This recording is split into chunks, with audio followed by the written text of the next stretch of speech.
అమ్మగారికి చాలా ఇష్టం చేపల పులుసు. రేపు పంపించమంటావా?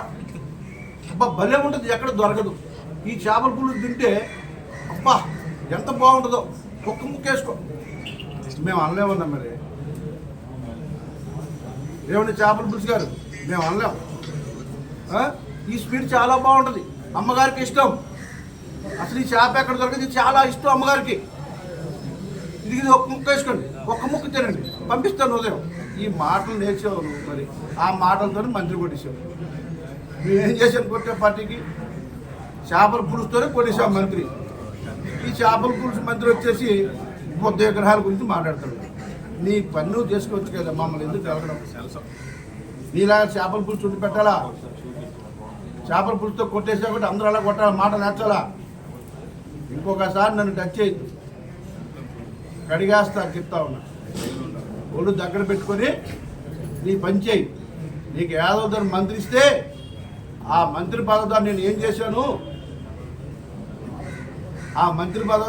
చేశాను, యాదవ్ కార్పొరేషన్ పెట్టారు, ₹1 కార్పొరేషన్ ఇచ్చానా, ఒక చిన్న పని చేశానా, నేను ఒక దద్దమ్మని అని అవి చూసుకోవడం బాగుట్టి నా గురించి ఏ విగ్రహం అయితే నువ్వు ఎంత విగ్రహం చూసుకున్నావా? ఇంకొకసారి నన్ను టచ్ అయ్యి నీ పన్ను చేసుకుని వెళ్తే మర్యాదగా ఉంటుంది. ఇంకొకరు అన్నారు అక్కడ మన గ్రామసింహం, నేను ₹1 ఇస్తానని. అయ్యా గ్రామసింహం, నీ ₹1 తీసుకోరు.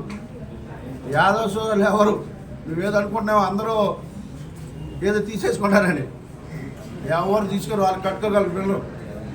అసలు ఆ కార్పొరేషన్కి అది యాదవ్ సంఘానికి కానీ యాదవులకు కానీ సంబంధం లేదు. యాదవ కార్పొరేషన్కి సంబంధించి కడుతున్న బిల్డింగు. ఆ బిల్డింగు గవర్నమెంటే డబ్బులు ఇవ్వాలి, గవర్నమెంట్ అండర్లో ఉంటుంది. అలా కాదు, అది యాదవ్ సంఘంది, మేము కట్టిస్తున్నాం చెప్పండి. అది యాదవ్ కార్పొరేషన్, 56 కార్పొరేషన్లు ఉన్నాయి. వాళ్ళందరికీ కార్పొరేషన్ ద్వారా కట్టే బిల్డింగ్ అది. యాదవ్ సంఘానికి కానీ కార్పొరేషన్కి సంబంధం లేదు. వాళ్ళ అండర్లో నడుస్తుంది, అది వాళ్ళ ద్వారా నడుస్తుంది. ఇవన్నీ వదిలేసి ప్రజల్ని తప్పుదారి పట్టించే కార్యక్రమం చేస్తూ ఉన్నారు. నిజాలు చెప్పండి. నేను 1 కోటి ఇస్తాను, నేను 2 కోట్లు ఇస్తాను, మీరు ఎవరి అవసరం